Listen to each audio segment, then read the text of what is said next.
Welcome to the show. 10 for after dark. We got all this all for you. Touchdown on that plane.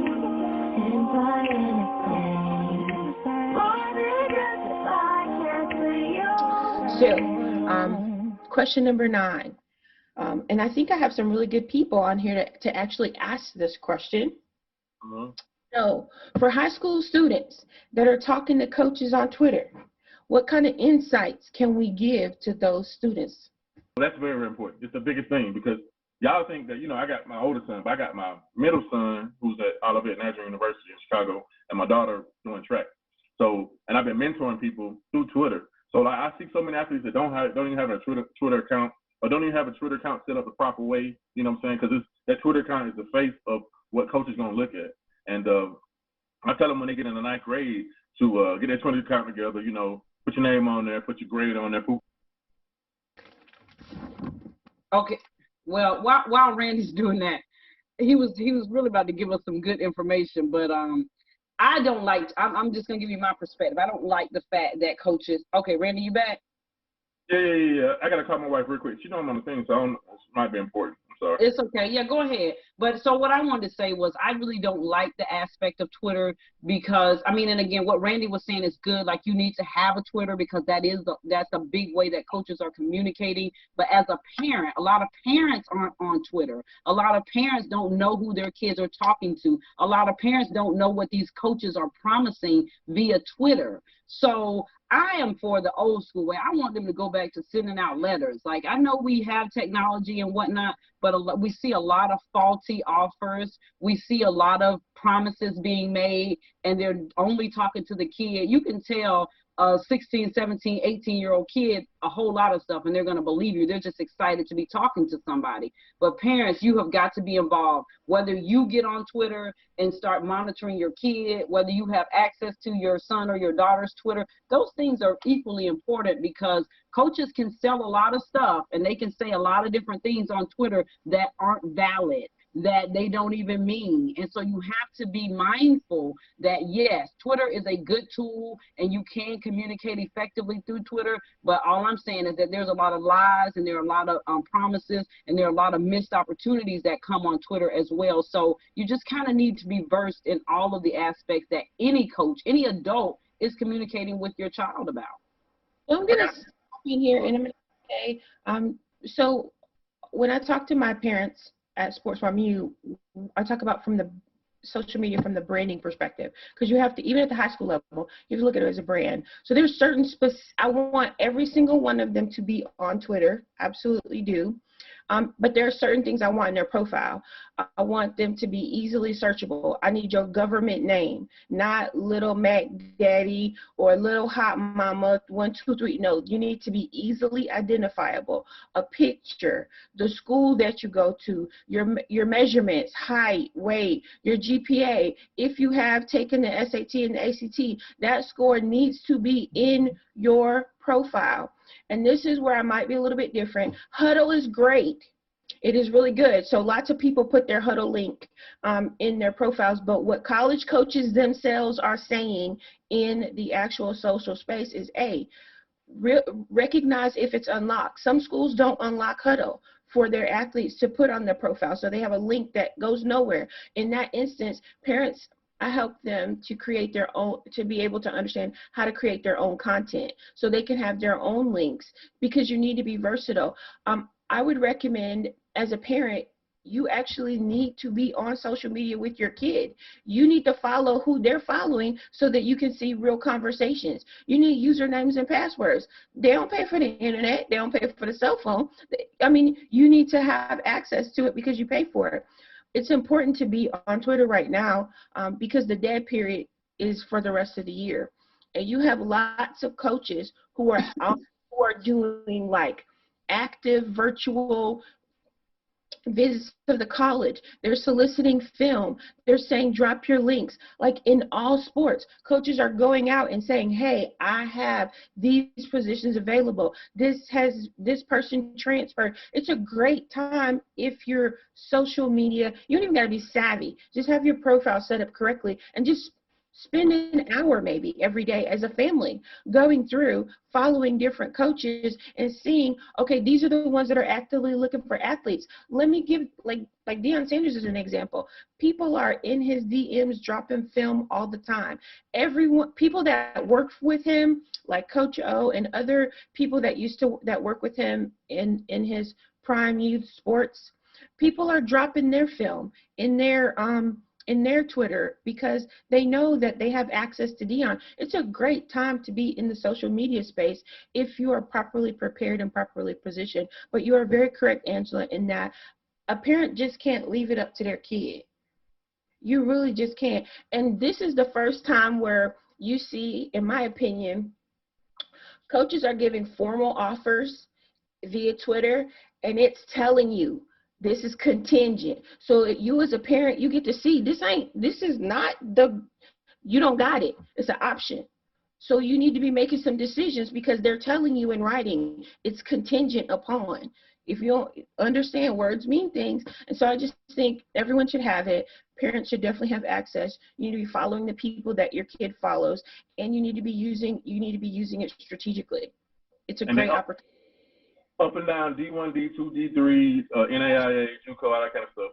You cannot call a coach. They're not going to answer your phone. If they don't know who that person is, even if they know who it is, they're not going to answer the phone call. So, like, the only way to get in touch with them, I didn't even say email because I tried a couple times and they didn't respond on email. The only way to get in touch with them is that DM on that Twitter because they every day look at it because everybody's recruiting. Don't forget, also, most of these, upper tier schools have recruiting coordinators. Those are the people that you need to be following also. Their job is to look at hundreds of film versus, going by 247 or something like that. So definitely hit them up also. I think this is the best question of the day to me.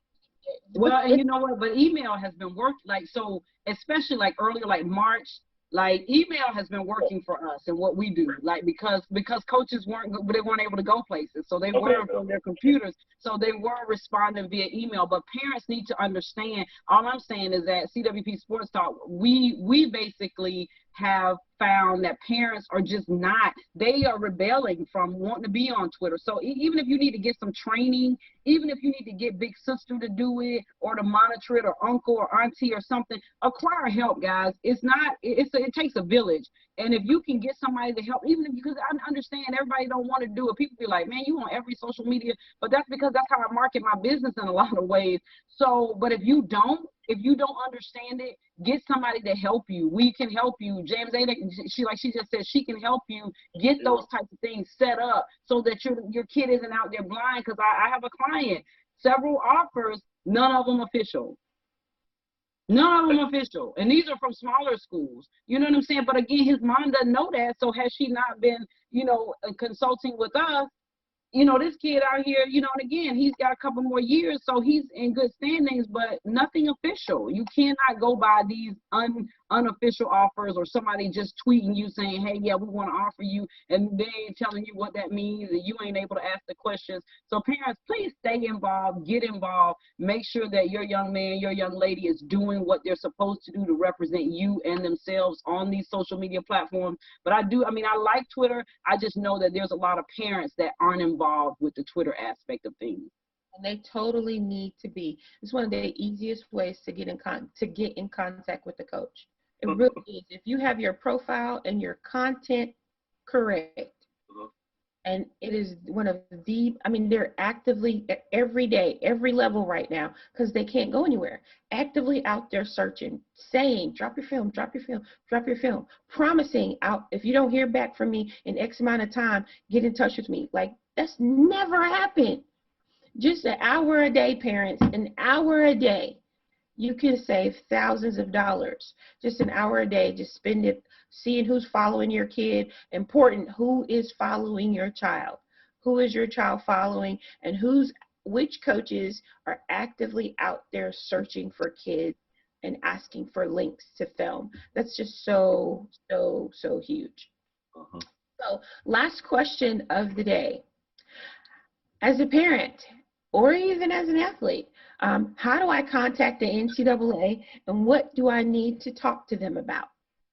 I didn't have that question on my printout that I just printed up, so I didn't look up the number. I'm pretty sure you got the number. Hopefully, James, that I'll be depending on you to do that. But they don't have one number.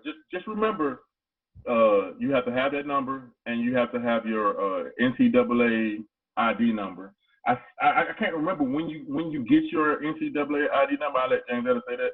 But my experiences with it is anytime a coach tells you something and you're in school or whatever, and you're just not sure about what they're telling you, you can call the NCAA and they'll give you the specific facts of your situation about you can transfer this at this time, you can talk to coaches at this time. Any questions you ever have, you can call and ask them, and they'll tell you. Only bad thing is it's like calling the IRS. Like, you're gonna be on the line forever. I've done it for kids, and I've done it with a kid, but that person has to be the person calling. I had parents call for their kid, and they couldn't actually get the answers that they wanted to specifically.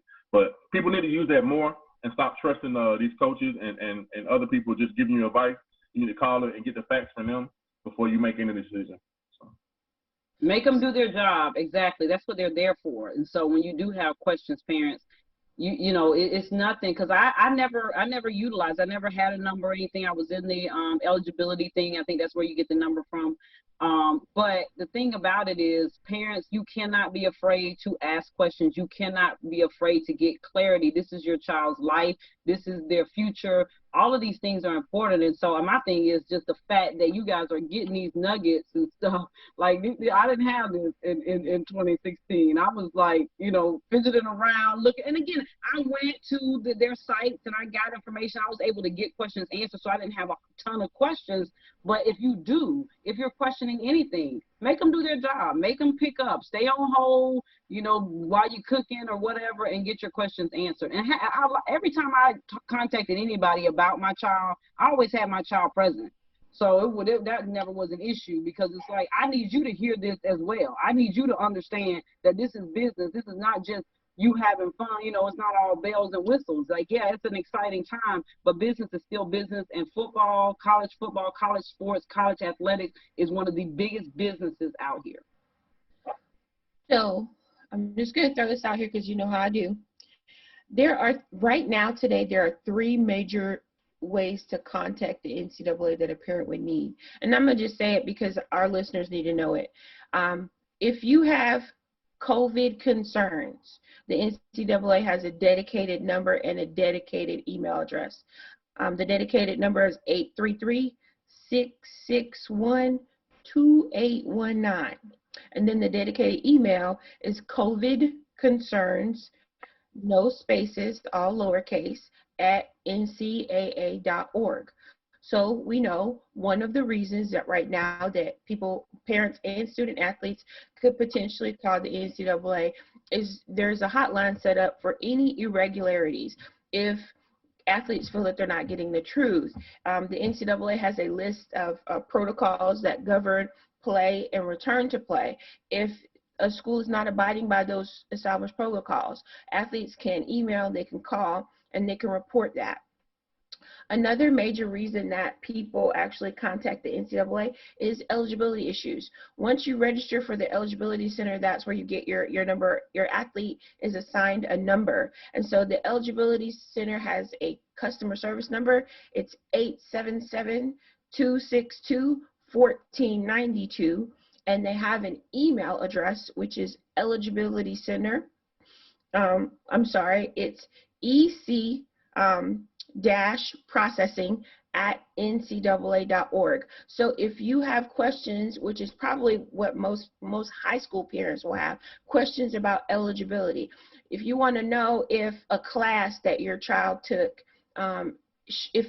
if you think that it should be included in the core, but it's not for whatever reason, you need to call and ask some questions. There is a process. Like, for example, a friend of mine, her son took a class called Sports Statistics because it was more academically challenging, but the NCAA recognized statistics. So there is a process that you have to go through to get the sports statistics class recognized by the NCAA so that it can count towards the core. That was something I wasn't aware of that process until my friend. And there's the general NCAA number, which is 317-917-6222. And so I found, just me personally, right now there are 5 categories of reasons why people would call. And it's either an eligibility issue, it's either a COVID issue, it's something in terms of classes, like my kids' core. People call for tickets. You can also email for tickets as well.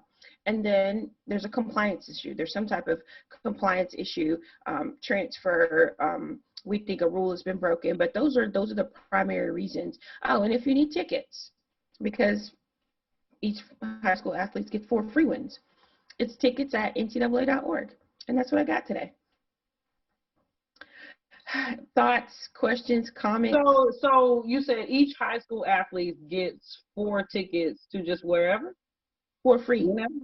Like whenever? Yeah. They're considered, if you meet the criteria of a student athlete, which they all do, they're playing a sport, you don't even actually have to be, what I learned is you don't even actually have to be actively recruited by a school. You can call and say, my child is interested in coming. They're a student athlete, and you can ask for 4 tickets. And if Didn't know that. Oh, to any school? Yeah. So if you want to go to Alabama game, you go to Alabama-Auburn game. Now, here's what you have to be. You have to qualify as a student athlete. And it's not like you can get it for you and your friends. It's still you and family members. But you can get 4.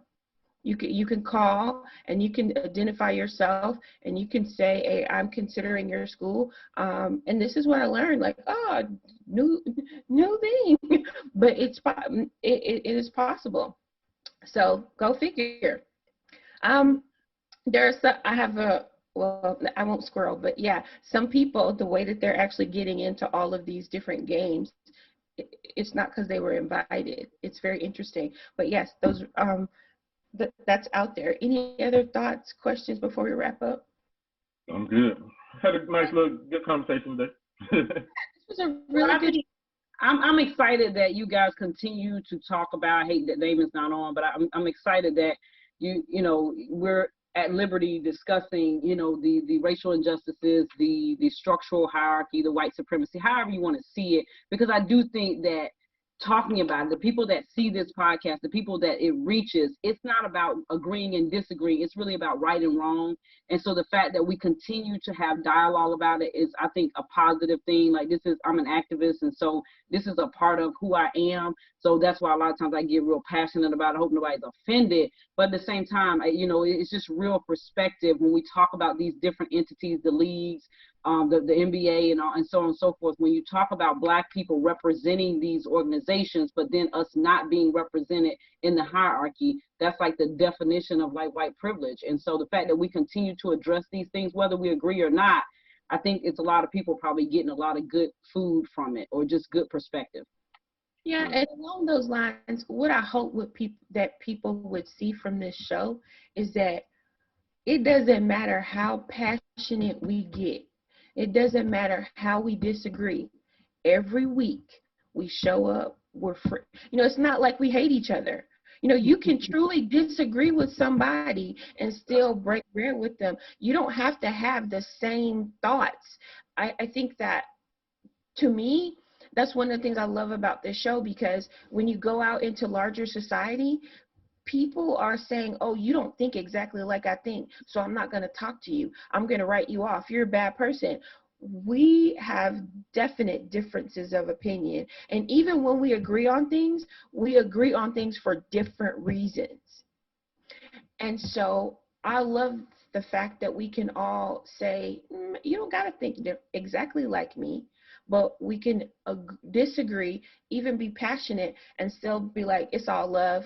We said what we had to say, and we're going to keep it moving. So that's one of the things that I like most about doing the show. Mm-hmm. I want to thank all of our listeners for tuning in today. We are so glad to have you. Hopefully you learned something. If you have questions about the things that we talked about, NCAA, reasons you contact them, setting up your Twitter, clearly reach out to us, because obviously we've either been through the process or this is what we actually do. So this is Jamesetta, your hostess with the mostest, owner of Sports Mom University, signing off and saying thank you for being with us for another edition of the 10-4 YouTube show. All right, stay smooth.